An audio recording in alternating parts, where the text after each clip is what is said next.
नमस्ते दोस्तों, स्वागत है आपका अपने YouTube channel BS GK and GS पर। देखिए, आज हम बात करने वाले हैं प्राचीन भारतीय इतिहास पार्ट 1 के बारे में।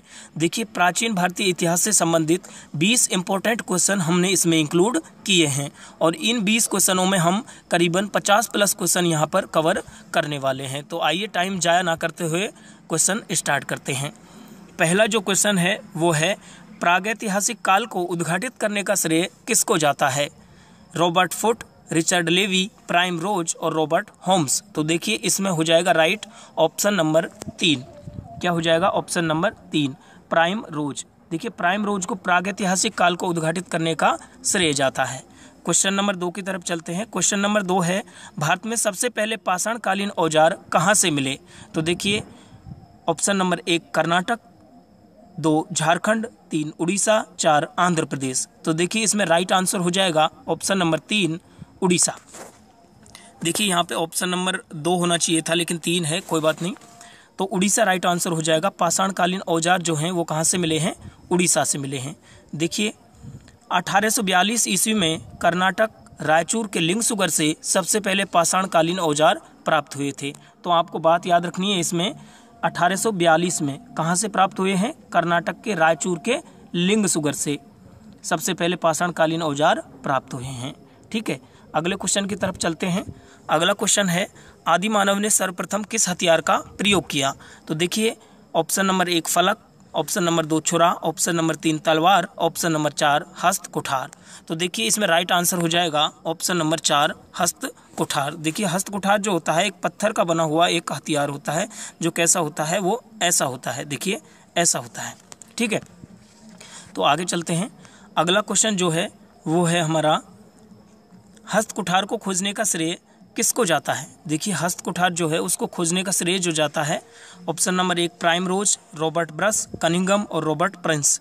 तो देखिए, इसका जो श्रेय जाता है वो जाता है किसको? रॉबर्ट ब्रस को। किसको जाता है? रॉबर्ट ब्रस को। ऑप्शन नंबर 2 इसमें राइट आंसर हो जाएगा। अब देखिए, आप याद रख सकते हो कि जैसे हम सुबह सुबह उठ के अपने हाथ में क्या लेके? ब्रश लेके, और क्या करते हैं? सुबह सुबह मंजन करते हैं या कोलगेट करते हैं। तो देखिए, हस्त कुठार को जो खोजने का श्रेय जाता है वो जाता है रॉबर्ट ब्रुस को। तो सुबह सुबह उठ के हम अपने हस्त हाथ से उठाकर क्या करते हैं? ब्रुश करते हैं। ठीक है, अगले प्रश्न की तरफ चलते हैं। देखिए, इसमें कुछ इंपॉर्टेंट फैक्ट यहाँ पर इंक्लूड किया हुआ है। 1853 ईस्वी में कर्नाटक के पलवर नामक स्थान से रॉबर्ट ब्रस फुट ने हस्त कुठार को खोजा था। कहाँ से? कर्नाटक से। कर्नाटक से मिला है और इसकी खोजकर्ता कौन है? Robert brush foot. कौन सा हथियार है? हस्त कुठार। सर्वप्रथम मानव ने, यानी आदि मानव ने इसका प्रयोग किया था। ठीक है, आगे चलते हैं। अगला क्वेश्चन है, आदि मानव सर्वप्रथम आग से परिचित किस काल में हुआ था? तो देखिए, ऑप्शन नंबर 1 पुरापाषाण काल, ऑप्शन नंबर 2 मध्यपाषाण काल, नवपाषाण काल, आदि ऐतिहासिक काल। तो देखिए, इसमें राइट जो आंसर है वो हो जाएगा हमारा कौन सा? पुरापाषाण काल। देखिए, पुरापाषाण काल में आदि मानव जो है वो आग से परिचित हो गया था। और ये जो पुरापाषाण काल है ये क्या है?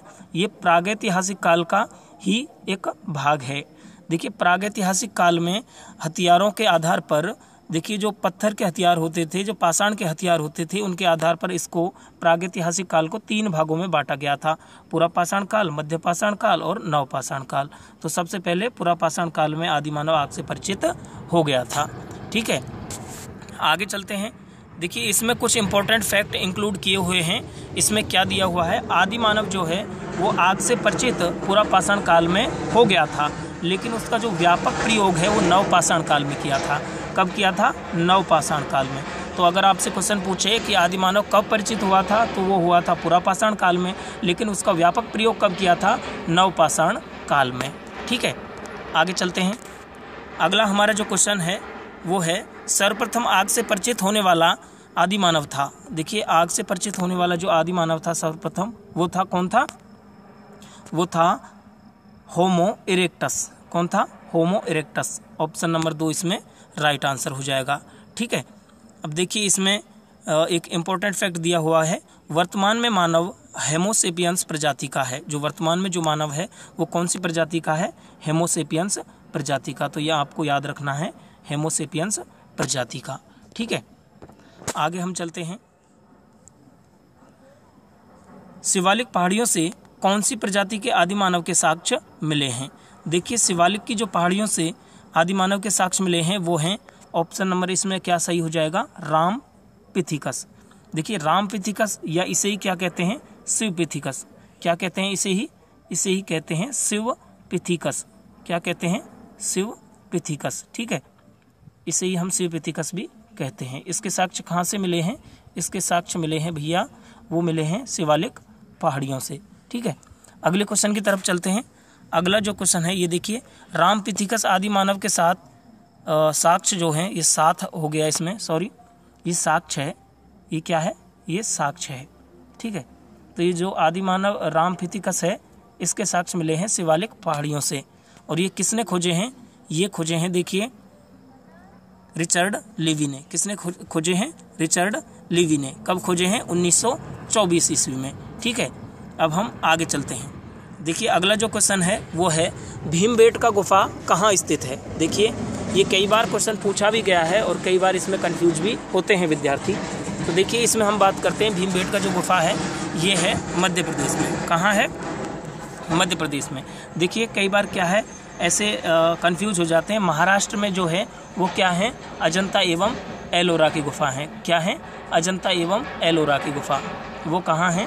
वो है महाराष्ट्र में। ठीक है, तो आगे चलते हैं। भीमबेटका की जो खोज है वो किसने की थी? अगला क्वेश्चन है हमारा क्वेश्चन नंबर 9, भीमबेटका की खोज किसने की थी? Doctor primrose, Vishnudhar Wakankar, John Marshall और ए कनिंघम। तो इसमें ऑप्शन नंबर 2 राइट हो जाएगा, वो है विष्णु श्रीधर वाकणकर। इन्होंने इसकी खोज की थी। कब की थी? 1957 में। कब की थी? 1957 में। ठीक है, आगे हम चलते हैं। देखिए इसमें यहाँ पे इफेक्ट है, खोज 1957 में विष्णुधर वाकणकर ने की थी। और देखिए भीमबेटका से 642 शैलाश्रय प्राप्त हुए हैं। कितने शैलाश्रय प्राप्त हुए हैं? 642। 1957 में विष्णुधर वाकणकर ने की थी। ठीक है, और इसमें क्या है? इसमें है शैल चित्र। ठीक है, और इसमें है चैत्य और विहार। ठीक है, क्वेश्चन नंबर 10 है, किस काल में आदि मानव ने समूह में रहना प्रारंभ किया था? तो आदि मानव ने किस काल में समूह में रहना प्रारंभ किया था? पुरापाषाण काल, मध्यपाषाण काल, नवपाषाण काल और आदि ऐतिहासिक काल। देखिए समूह में आदि मानव ने रहना स्टार्ट किया था मध्यपाषाण काल में। कब किया था? मध्यपाषाण काल में समूह में रहना प्रारंभ किया था। देखिए इस काल में आदि मानव ने सर्वप्रथम श्वान यानी कुत्ते को पालतू बनाया था। कब? जो मध्यपाषाण काल है उसमें इसने कुत्ते या श्वान को पालतू बनाया था आदि मानव ने। ठीक है, आगे हम चलते हैं।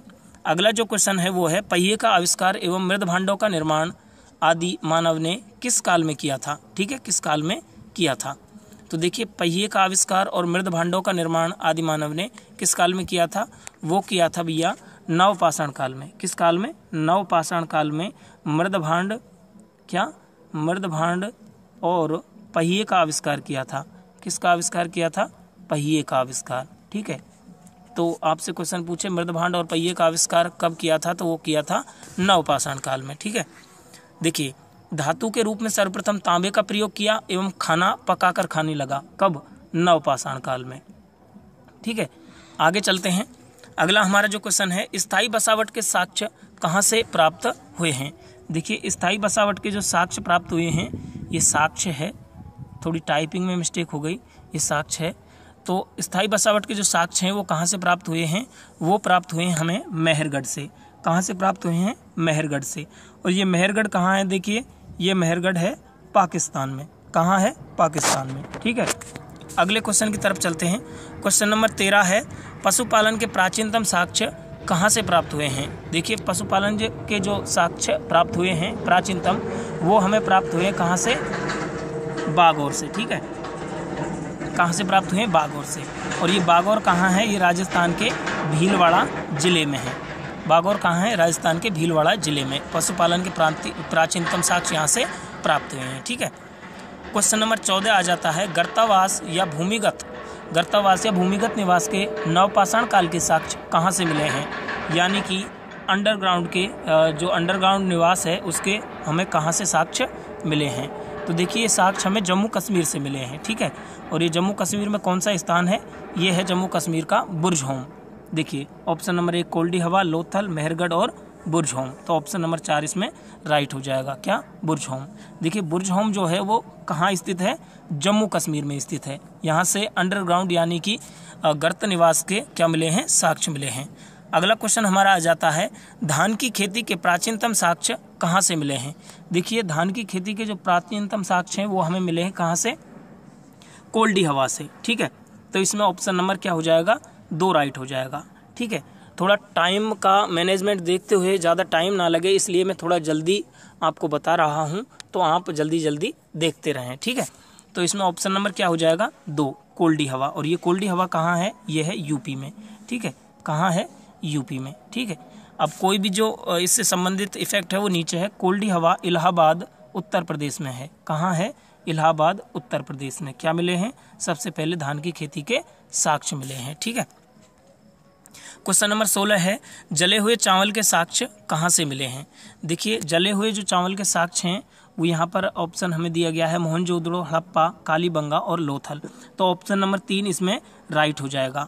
कालीबंगा से हमें जले हुए चावल के साक्ष्य मिले हैं। और ये कालीबंगा कहाँ है? ये है हनुमानगढ़ राजस्थान में। ठीक है, बागो और भीलवाड़ा राजस्थान में था और कालीबंगा हनुमानगढ़ कहाँ है? राजस्थान में। ठीक है, अगला क्वेश्चन है हमारा क्वेश्चन नंबर 17, प्राचीनतम कृषि बस्ती कहलाती है। देखिए जो प्राचीनतम कृषि बस्ती है वो कहलाती है हमारी पाकिस्तान में है एक, क्या है? मेहरगढ़। ठीक है, तो ऑप्शन नंबर 3 इसमें हो जाएगा राइट। मेहरगढ़ जो है कृषि बस्ती कहलाती है। कृषि बस्ती के साक्ष्य मेहरगढ़ पाकिस्तान से मिले हैं। ठीक है, अगले क्वेश्चन की तरफ चलते हैं। देखिए शीर्ष पर पशुओं का चित्रण व अधोमुखी कमल की आकृति होती है। देखिए शीर्ष पर पशुओं का चित्रण व अधोमुखी कमल की आकृति जो होती है वो किसमें होती है? शिलालेख, स्तंभलेख, अभिलेख या प्रशस्ति। तो देखिए ये कहाँ होती है? ये होती है स्तंभलेख में। किसमें होती है? स्तंभलेख में। तो देखिए मैं आपको बता दूं, स्तंभलेख जो है वो इस प्रकार का होता है। ठीक है, स्तंभलेख किस प्रकार का होता है? इस प्रकार का होता है। ठीक है, और इस पे जो है वो अधोमुखी कमल की क्या होती है? आकृति होती है। ठीक है, आकृति होती है इस पे और पशु का चित्रण किया जाता है। क्या किया जाता है? यहाँ पे पशु का चित्रण किया जाता है। इसके शीर्ष पर होती है ये। ठीक है, तो आगे हम चलते हैं क्वेश्चन नंबर 19 की तरफ। फसल के रूप में आदि मानव ने सर्वप्रथम किसका प्रयोग किया? देखिए फसल के रूप में जो आदि मानव ने सर्वप्रथम प्रयोग किया था वो किया था, किसका किया था? वो किया था रागी का। ठीक है, तो इसमें रागी बिल्कुल राइट आंसर हो जाएगा, ऑप्शन नंबर 3। ठीक है, तो ये रागी जो है ये क्या है? एक बाजरे का छोटा रूप है। किसका? बाजरे का छोटा रूप, रागी। ठीक है, देखिए रागी बांधने का छोटा स्वरूप होता है। देखिए ये गलत हो गया है यहाँ पे, ऐसा कुछ नहीं है। ये जो रागी है ये बाजरे का छोटा स्वरूप होता है। किसका होता है? बाजरे का होता है। ठीक है, टाइपिंग में थोड़ी मिस्टेक हो गई, आप याद रखें बाजरे का एक छोटा स्वरूप होता है रागी। ठीक है, और हमारा जो लास्ट क्वेश्चन है वो है अजंता एवं एलोरा की गुफाएं स्थित हैं। देखिए अजंता एवं एलोरा की गुफाएं कहाँ स्थित हैं? ऑप्शन नंबर 2 महाराष्ट्र में। ठीक है, ये अजंता एवं एलोरा की गुफाएं औरंगाबाद महाराष्ट्र में स्थित हैं और ये जो है शैलाश्रयों एवं शैल चित्रों के लिए प्रसिद्ध हैं। यहीं पर क्या है? यहीं पर होते हैं चैत्य और विहार, जो बौद्ध भिक्षुओं के होते हैं चैत्य और विहार। ठीक है, क्या होते हैं? चैत्य और विहार, चैत्य व विहार। ये क्या होते हैं? देखिए जो चैत्य होता है वो तो होता है बौद्ध भिक्षुओं का पूजा स्थल। ठीक है, और जो विहार होता है वो होता है उनका रहने का स्थान, निवास स्थान। ठीक है, तो आप याद रखें। अब देखिए हमारे 20 क्वेश्चन कंप्लीट हो गए और जो भी इनसे संबंधित इफेक्ट्स थे वो हमने इसमें इंक्लूड किए हैं।